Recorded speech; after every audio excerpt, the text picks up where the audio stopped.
بسم الله الرحمن الرحيم. الحمد لله والصلاة والسلام على سيدنا محمد وعلى آله وصحبه أجمعين. ugu horeyn waxaan u hambaleynayaa dhammaan shaqaale weynaha Soomaaliyeed oo maanta u dabaaldegaya maalintii shaqaalaha adduunka. waxaan uga mahadcelinayaa hawsha adag ee qiimaha badan oo ay qaranka u hayaan shaqaalaha Soomaaliyeed. intaas kadib maanta waa maalin taariikhi ah oo mudnaan gaar ah u leh geedi socodka nabadda, dimuqraadiyadda iyo dowladnimada Soomaaliya. waxaan halkan uga mahadcelinayaa madaxweynaha Jamhuuriyadda Federaalka Soomaaliya Mudane Maxamed Cabdullaahi Maxamed Farmaajo oo mar kale muujiyay tanaasul aad u weyn isagoo u damqanaya shacabka Soomaaliyeed iyo qarannimada. waxaan si gaar ah uga mahadcelinayaa madaxweynaha Jamhuuriyadda in uu aniga iyo xukuumaddeedu nagu soo wareejiyay hogaaminta howlaha doorashooyinka, amniga doorashooyinka iyo fulinta qorshaha amniga guud ee qaranka.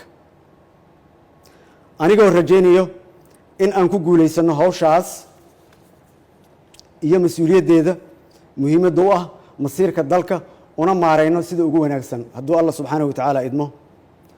waxaan uga mahadcelinayaa golaha shacabka baarlamaanka federaalka Soomaaliyeed sida mas'uuliyadda ku dheehan tahay oo ay u aqbaleen codsiga madaxweynaha oo ahaa in dib loogu noqdo heshiiskii 17 Sebtembar ee hagayay hanaanka doorashooyinka dalka, iyagoo tixgeliyey sidii looga gudbi lahaa duruufaha adag ee dalku marayo. xukuumaddu waxay ay sida ugu dhaqsiyaha badan uga howlgeli doontaa una soo bandhigi doontaa qorshayaasha doorashooyinka, amniga doorashooyinka iyo fulinta qorshaha amniga guud ee qaranka.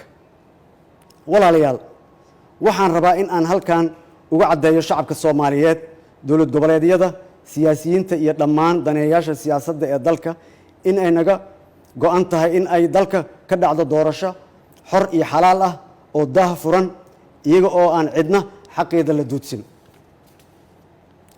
waxaan aad uga xumahay qalalaasihii ka dhacay magaalada Muqdisho oo sababay khasaaro, barakac iyo welwel soo food saaray shacabka Soomaaliyeed. waxa ay ahayd nasiib darro aad u weyn oo laga baaqsan karay oo ay tahay in aysan mar kale nagu soo noqon.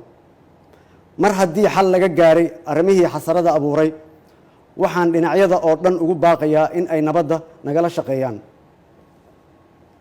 dhammaan ciidamada qaranka ee geesiyada ah waa difaacayaashii qaranka, mana laha mucaarad iyo muxaafid.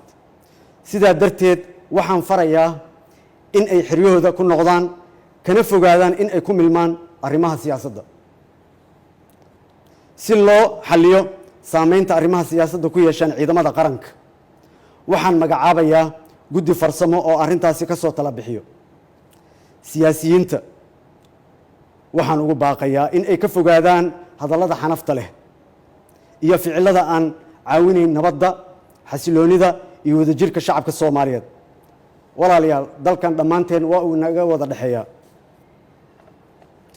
dowlad goboleedyada dalka waxaan uga mahadcelinayaa doorkooda, waxaana ka codsanayaa in ay nagala shaqeeyaan sidii ay dalka uga dhici lahayd doorasho xor iyo xalaal ah. waxaan dhaqso ugu casuumi doonaa in ay ka soo qayb galaan shirka golaha wadatashiga qaranka ee dhammaystirka arrimaha doorashooyinka si waafaqsan heshiiskii 17 Sebtembar iyo 16 Februari. shacabka Soomaaliyeed waxaan uga mahadcelinayaa dulqaadkooda. waxaan ku boorinayaa in ay garab istaagaan dowladnimada iyo dhowrista nabadgelyada.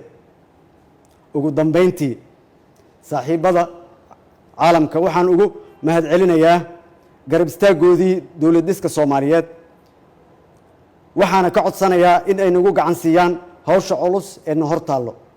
mar labaad waa mahadsantihiin. wasalaamu calaykum waraxmatullaahi wabarakaatu.